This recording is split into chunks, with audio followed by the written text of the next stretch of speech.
Breaking news. కామంతో కళ్ళు మూసుకుపోయి కూతుర్లను లైంగికంగా వేధించాడు బాబాయ్. ఈ ఘటన విశాఖ జిల్లాలో చోటు చేసుకుంది. పెందుర్తి చెందిన మహిళ భర్తతో విడిపోయి ఒంటరిగా ఉంటోంది. బాబాయ్ వరసైన రవికుమార్ మరో పెళ్లి చేస్తానంటూ ఆమెను నమ్మించాడు. మహిళ దగ్గర డబ్బులు కూడా తీసుకున్నాడు. ఆమెకు తోడు ఎవరూ లేకపోవడంతో అడ్వాంటేజ్ తీసుకున్నాడు. బెదిరించి అఘాయిత్యానికి పాల్పడ్డాడు. 2023లోనే బాబాయ్ పిన్నిపై పోలీసులకు ఫిర్యాదు చేసింది ఆ యువతి. అయితే పొందుర్తు పోలీసులు పట్టించుకోకపోవడంతో కోర్టును ఆశ్రయించింది. కోర్టు ఆదేశాలతో చివరికి నిందితుడిని అరెస్ట్ చేసి రిమాండ్కు పంపించారు పోలీసులు.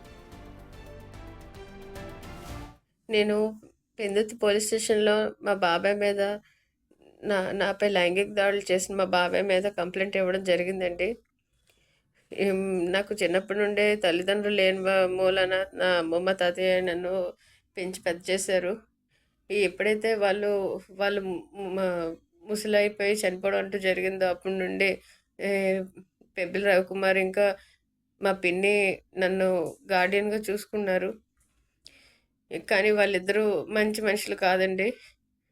వాళ్ళు నన్ను ఎంతో బాధించారు. ఇంకా నన్ను లైంగికంగా కూడా వేధించాడు. ఆ విషయాలన్నీ కూడా మా పిన్నితో కూడా చెప్పడం జరిగింది. అయినా కూడా ఆవిడ తన భర్తకే సపోర్ట్ ఇచ్చేది. అంతేకాకుండా మా అమ్మమ్మ తాతయ్య నాకు మా అమ్మకి ఇవ్వాల్సిన ఆస్తి అంటూ నాకు ఇచ్చారు. అది కూడా కాజేయడం కోసమని నన్ను ఎంతో మానసికంగా క్షోభ పెట్టారు. ఇంకా నాకు ఒక మ్యారేజ్ చేసి ఆ మ్యారేజ్ కూడా చెడగొట్టారు బ్లాక్మెయిల్ చేసి. దానివల్ల తర్వాత ఇతని వేధింపుల కారణంగా నాకు ఒక పాప కూడా కలిగింది. ఈ ఈ అరాచకాలన్నిటికీ నేను కేసు వేయడం అంటూ జరిగింది. కొన్నాళ్ళ తర్వాత నాకు సెకండ్ మ్యారేజ్ కూడా చేశారు. అప్పుడు కూడా సేమ్ ఇదే రిపీట్ చేశారు. ఇంకా నేను భరించదలుచుకోలేదు. నేను బయటకు వచ్చి చెప్పాను, కంప్లైంట్ ఇచ్చాను. నా పాపకి, నాకు, ఇంకా నా భర్తకి, అందరికీ కూడా ఎన్నో బెదిరింపులు చేశాడు. మమ్మల్ని చంపేస్తానంటూ బెదిరించేవాడు. ఇప్పుడు రిమాండ్కి తీసుకెళ్లారండి. పోలీసు వారు నాకు న్యాయం చేసినందుకు చాలా సంతోషం, కృతజ్ఞతలు అండి. వాడు ఏంటంటే ఎవరొకరు పెద్ద మనుషుల చేత రాజకీయ పరంగా చాలా ఇన్ఫ్లుయెన్స్ ఉండడం వలన వాళ్ళ పేర్లు వీళ్ళ పేర్లు చెప్పి ఏదో ఒక విధంగా బయటకు వస్తున్నాడు. ఇంకా నేను DNA పరీక్ష కూడా చెయ్యండి, నాకు నా పాపకి ఎంతో అన్యాయం జరిగింది, మమ్మల్ని కంప్లీట్గా రోడ్డు మీద పెట్టేశాడు, నాకంటూ ఏమీ లేకుండా చేశాడు, ఇంకా మాకంటే లైఫే లేకుండా చేశాడు. ఇంకా నాకేం న్యాయం జరుగుతుందో తెలియదు, కానీ నా బిడ్డ కూడా అన్యాయం అవుతుంది, నేను తట్టుకోలేకపోతున్నాను. దయచేసి DNA చేయించండి, చేయించి నా బిడ్డకు జరగాల్సిన న్యాయం చేయండి. ఎవరైతే ఈ ప్రభుత్వం నుంచి పెద్ద పెద్ద మనుషులందరూ రాజకీయ పరంగా కూడా వాడు వాళ్ళ పేరు వీళ్ళ పేరు చెప్పుకొని ఎప్పుడు ఏ పార్టీ అయితే ఆ పార్టీకి షిఫ్ట్ అవుతూ ఉంటాడు. ఎవరు కూడా దయచేసి సపోర్ట్ చేయకండి, ఎందుకంటే నాకు జరిగిన అన్యాయం ఇంకెవరికి కూడా జరగకూడదు.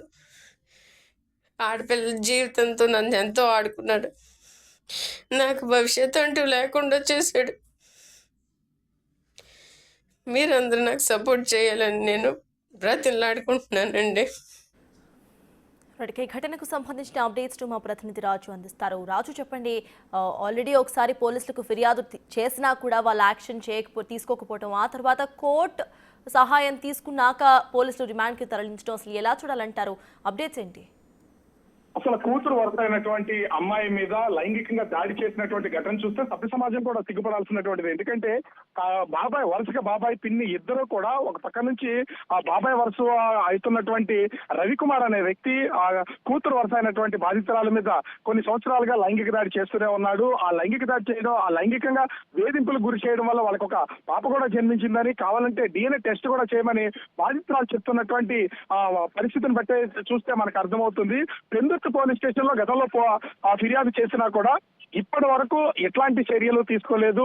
అతను బెదిరింపులకు గురి చేస్తున్నారు. ఆ బాధిత మహిళకి సంబంధించినటువంటి అమ్మమ్మ తాతయ్యలు, ఎందుకంటే తల్లిదండ్రులు లేకపోవడంతో అమ్మమ్మ తాతయ్యలు ఇచ్చినటువంటి ఆస్తులను కూడా లాక్కోవడానికి బెదిరింపులకు గురి చేసినటువంటి పరిస్థితి అయితే కనిపిస్తుంది.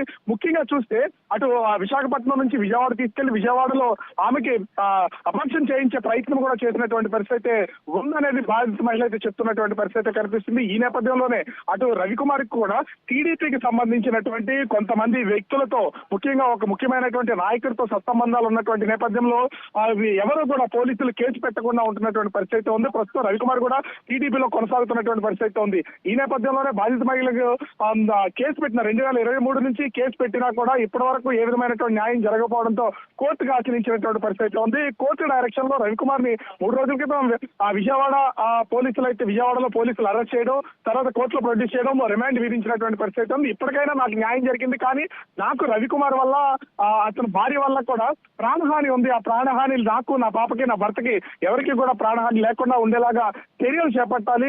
దీని మీద కొంత పోలీసులు కూడా కఠినమైనటువంటి చర్యలు తీసుకోవాలని బాధిత మహిళ కోరుతున్నటువంటి పరిస్థితి కనిపిస్తుంది. ఎందుకంటే వరుసకు బాబాయ్, ఎందుకంటే చిన్నాన్న అనే వాళ్ళని తండ్రి తర్వాత తండ్రి అంటారు. అలాంటి వరుస ఉన్నటువంటి ఆ వ్యక్తే లైంగికంగా ఆమెను వేధింపులకు గురి చేయడం, ఆమెను సెక్సువల్ గా రిలేషన్ మెయింటైన్ చేయడం, అంగీకరించినప్పుడు ఆమెను వేధించడం, దాడి చేయడం వంటి పరిస్థితులు అయితే ఉన్నాయి. ఒక హృదయ విదారకం ఇప్పటి వరకు బయటకు చెప్పుకోలేదు. పోలీసులకు చెప్పుకున్నా కూడా న్యాయం జరగకుండా ఉన్నటువంటి నేపథ్యంలో, ఎందుకంటే పొలిటికల్ ఇన్ఫ్లుయెన్స్ ఉంది.